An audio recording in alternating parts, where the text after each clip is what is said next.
एकादशी के दिन गंगा के जल में मात्र 7 बेलपत्री डालकर जो नंदीश्वर भगवान अर्थात जो शंकर जी के शिवलिंग के सामने नंदी होता है, उस नंदी के चरण पर गंगा का जल चढ़ाकर बेलपत्री शिव पर समर्पित कर देता है, उसके घर में रुपया रुकना चालू हो जाता है। फिर वो गलत जगह पर नहीं जाता, गलत स्थान पर वो धन जाएगा ही नहीं।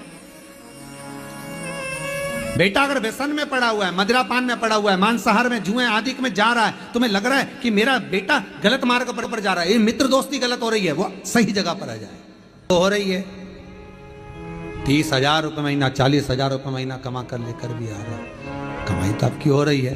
30-40 हज़ार रुपये महीना आप कमा रहे हो, 50,000 रुपये महीना, 1 लाख, 2 लाख, 4 लाख रुपये आप कमा भी रहे हो, पर आया और चला गया, उसका क्या करोगे?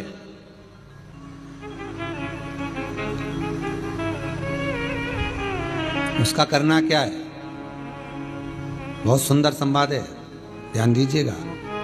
जिसके घर में कमाने वाले 2-4 हैं, पैसा तो आ रहा है और घर में टिक नहीं रहा, डॉक्टर में, पुलिस में, एक्सीडेंट आदि में, कहीं गलत जगह पर व्यसन में अगर पैसा जा रहा है, जुए में, मांसाहार, मदिरा पान, या कहीं आया पैसा, पैसा आने में कमी नहीं, आ रहा है पर टिक नहीं रहा, रुक नहीं रहा, कोई मांगने आ गया, दे दिया, फिर वहां से अपने पास नहीं आ रहा, अपन कह रहे हैं भैया हमारा पैसा लौटा दो, नहीं आ रहा।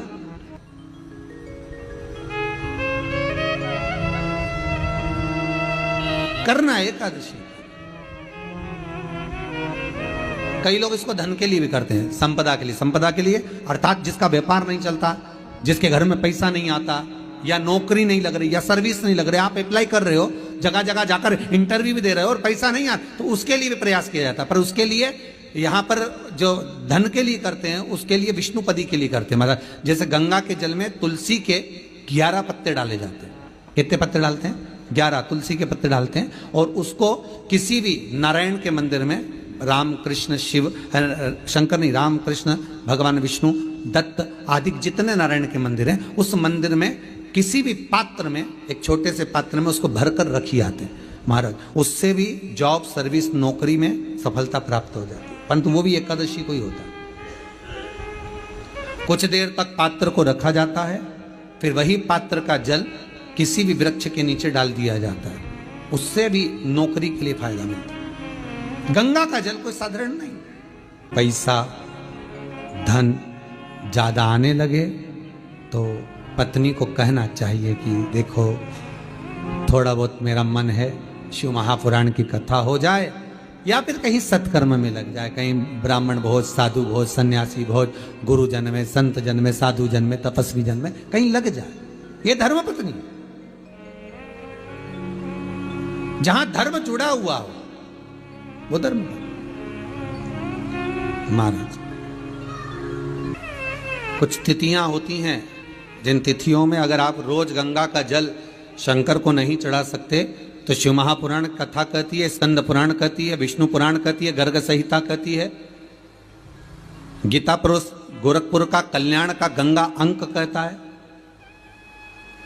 कि कुछ तिथियां भारत की भूमि पर ऐसी वर्णित है जिन तिथियों में भी गंगा का जल हम शिव को अगर एक बूंद भी समर्पित कर रहे हैं, गंगा का जल मात्र एक आधी चम्मच भी, आचमन जितना भी अगर हम शिव को समर्पित कर रहे हैं, तो उसका सुख आनंदित है। जैसे पंचमी तिथि, नवमी तिथि, दशमी तिथि, एकादशी, प्रदोष, पूर्णिमा, अमावस्या, ये तिथियां हमारे यहाँ जो दी गई हैं, इन तिथियों में अगर हम गंगा का मात्र थोड़ा सा जल भी अगर जल के पात्र में डालकर गंगा जी का जल थोड़ा सा भी शिव के पास लेकर जा रहे हैं, तो ये एक भाव अपने भीतर होना चाहिए कि आप केवल गंगा का जल साधारण शिव मंदिर में समर्पित नहीं कर रहे हो, आप गंगा का जल भले अपने घर से लेकर जा रहे हो और थोड़ा सा भी जल ले जाकर अगर शिव को समर्पित कर रहे हो, तो तुम्हारे भीतर ये भाव होना चाहिए कि मैं गंगोत्री से जल भरकर सीधे रामेश्वर में ले जाकर गंगा के जल को समर्पित कर रही हूँ। श्रावण के महीने में या अन्य महीने में आप शिव को समर्पित कर रहे हैं, ये आपके भीतर एक भाव उत्पन्न होना चाहिए। एक बात आपको कही थी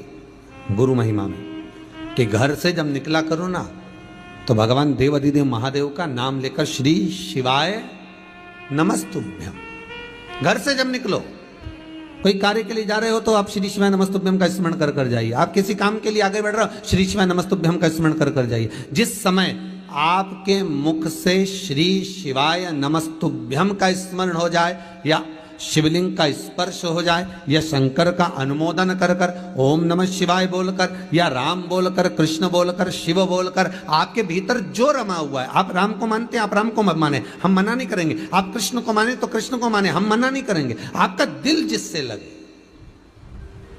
आपका चित्त वृत्ति जिससे लगे, और उस पवित्र भूमि में ना जाने कितने साधक, कितने साधु, कितने तपस्वी, कितने संत, कितने महात्मा, कितने जोगी, कितने सन्यासी, कितने ब्राह्मण जन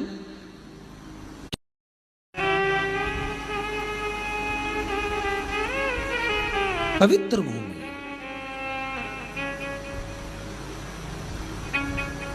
और उस पवित्र भूमि में ना जाने कितने साधक, कितने साधु, कितने तपस्वी, कितने संत, कितने महात्मा, कितने जोगी, कितने सन्यासी, कितने ब्राह्मण जन, कितने विद्वत जन इस भारत की भूमि पर भ्रमण करते रहते हैं, तप साधना करते रहते हैं, उपासना करते रहते हैं, मंत्र जाप स्मरण करते रहते हैं। और जब उनका मंत्र जाप का फल इस भूमि पर प्राप्त होता है तो यहाँ की जो रज है, यहाँ की जो धूल है, यहाँ की जो माटी है, वो सुख का अनुभव करा देती है, एक आनंद का अनुभव करा देती है। श्री भागीरथ बाबा गंगा जी को लेकर आए।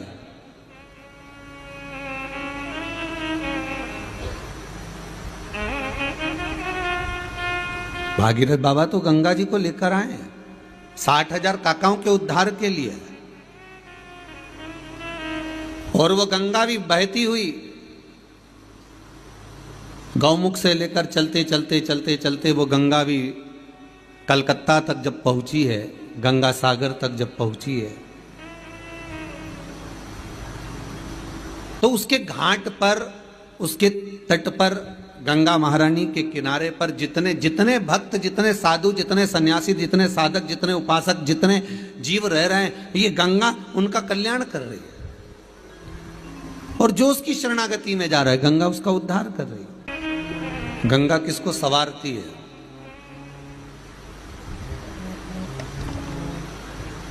किसी ने कहा कि प्राण छूटे और गंगा जी में ले जाकर अस्थियों को छोड़ दो तो गंगा मोक्ष देती है। विष्णु पुराण में, गर्ग संहिता में, देवी भागवत में, शिव महापुराण में, स्कंद पुराण में लेख लिखे हैं कि गंगा जी ने शंकर जी से वर मांगा था कि मेरे जल में जब तक जीव की अस्थियां पड़ी रहेंगी तब तक वो जीवात्मा वैकुंठ का भोग भोगेगी।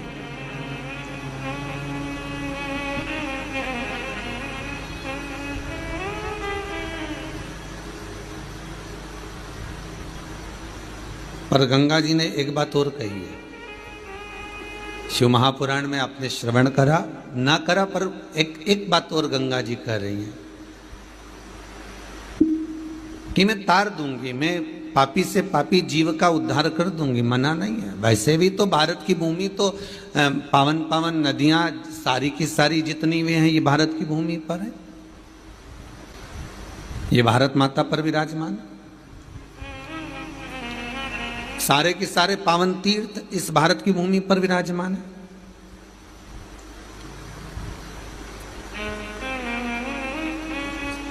पुण्यमय नदियां, पुण्यमय तीर्थ, पुण्यमय तालाब, सरोवर जितने भी हैं ये सब इस भारत की भूमि पर हैं। गंगोत्री में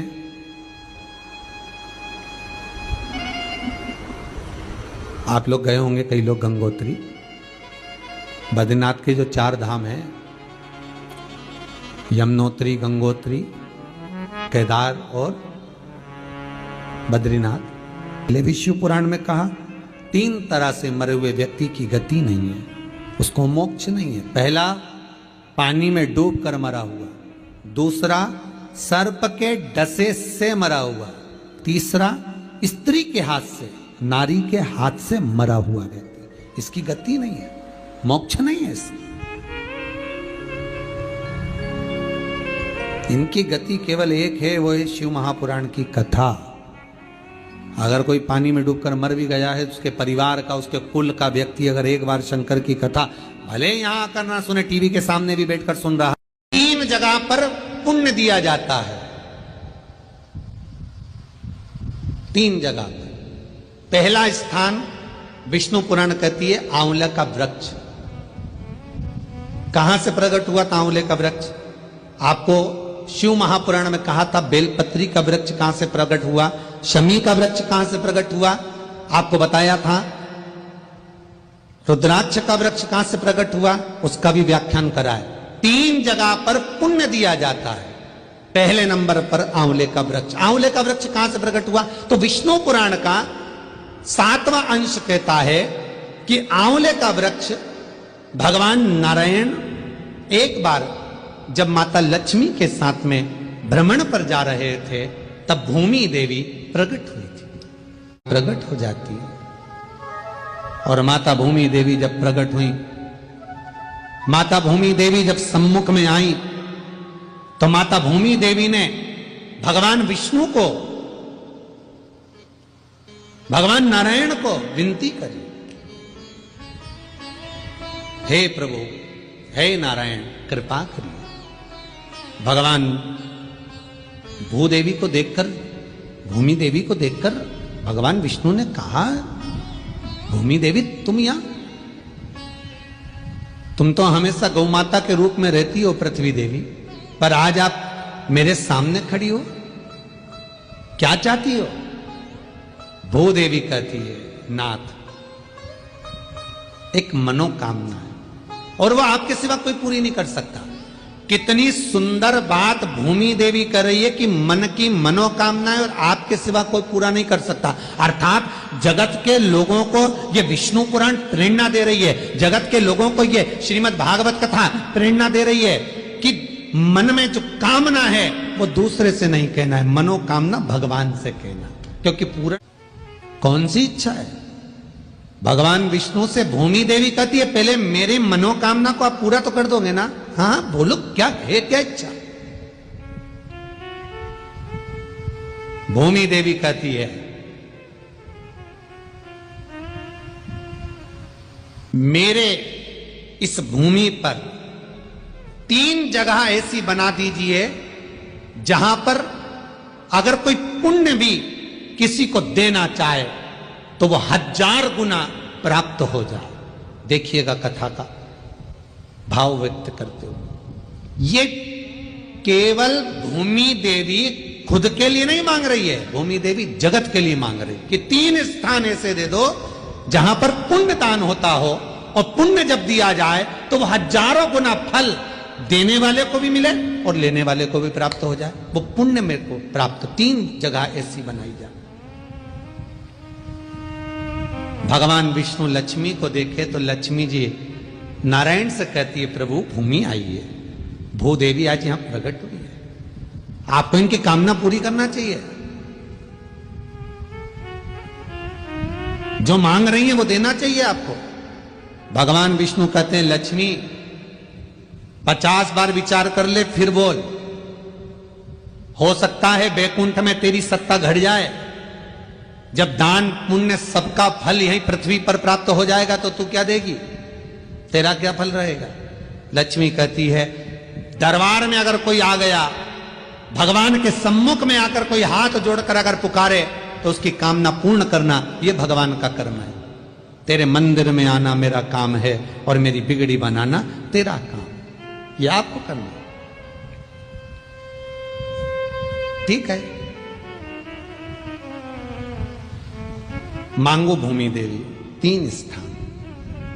भगवान कहते हैं, भूमि, जिस जगह पर लक्ष्मी और नारायण दोनों खड़े होकर तेरी प्रार्थना को स्वीकार कर रहे हैं, इस जगह पर लक्ष्मी और नारायण के रोमावली से, सुंदर भाव से तेरे सम्मुख में एक वृक्ष उत्पन्न होगा जिसको आंवले का वृक्ष कहें। बैठकर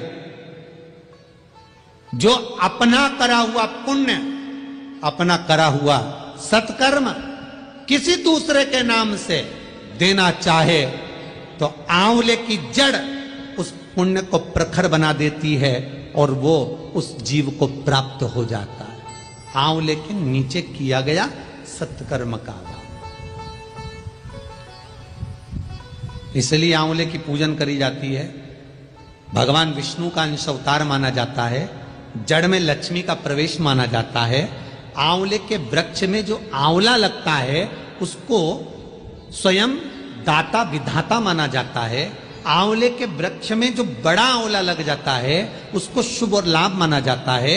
आंवले के वृक्ष में जो आंवला छोटी आकृति का रहता है उसको श्री का भाव कहा जाता है। इसलिए विष्णु पुराण में एक एक अंश आंवले के वृक्ष का व्याख्यान वर्णन करा। और विष्णु पुराण ही नहीं, स्कंद पुराण के भी तीसरे स्कंद से लेकर 12वें स्कंद तक पूरा व्याख्यान वर्णन मिल जाएगा, जरूर पढ़ो। नदी, तालाब, वृक्ष, शिवलिंग, तुलसी, बड़, एक एक चीज का व्याख्यान स्कंद पुराण में अलग अलग कहा गया। उसी तरह विष्णु पुराण में दूसरा स्थान, महाराज दूसरा भाग कहा जहां पर